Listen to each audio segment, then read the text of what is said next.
Hello. Kak ingat saya lagi? Apa? Seorang lagi ke? Tak. Kali ni tak. Hari ni ada meeting kat atas. Oh, bawa kawan hari ni? Ada. Baru ada kemajuan mainan untuk seorang ya? Iya.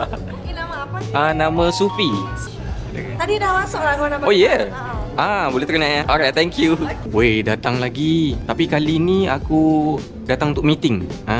Mana satu tu? Banyak ke? Ni kot. Hello. Sorry, Assalamualaikum. Sufi ya? Ya. Okey, takut salah orang, sebab ramai. Boleh, thank you. Celebrate birthday. Boleh? Oh, nak sekali celebrate nanti? Boleh, tak ada masalah. Nanti saya tepuk-tepuk. Okey. Baik gambar makanan sekejap Jom makan. Okey, buat video sambil makan. So, Sufi, hari tu nak bincang apa Boleh. Pasal apa?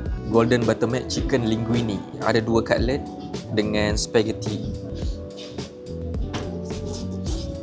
Dah ada punya ni. Baloi lah. Yang sambut birthday nanti tu seorang je lah 2? Ya ke? Oh, patutlah book 2 kan. 220. Okey, faham. Cakap tadi. Onas tak?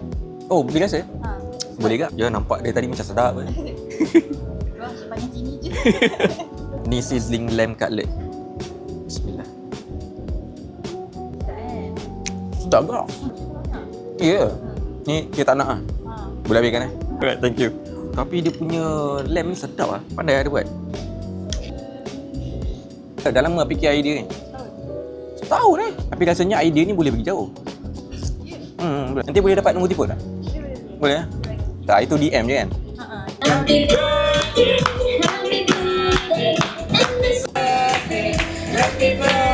Lawa kek boleh tunjuk dalam video? Lilin dah mati tak apa? Tak apa, tak ada masalah. Birthday untuk 2 orang malam ni. Lawa. Happy birthday, alright. So far tak ada. Kenapa nak jadi ke? Oh, tiba. Tak ada girlfriend ke? Tak ada boyfriend ke?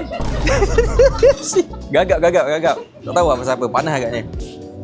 Alright, jom ambil gambar. Oi, Sakan selfie. Jom ambil gambar sekali. Sebelum balik ni, korang duduk dekat Scarlet Rooftop belakang. Terbaik. Alright, okay, ready 10 saat. Saya tengok. One more. Okay, jom. Belakang macam Gotham tu. Tudung okey, kasut okey, muka pun okey. Okay. Alright. Kalau tak okey, datang lagi. Masih lawa macam hari tu. Ada lagi KLCC.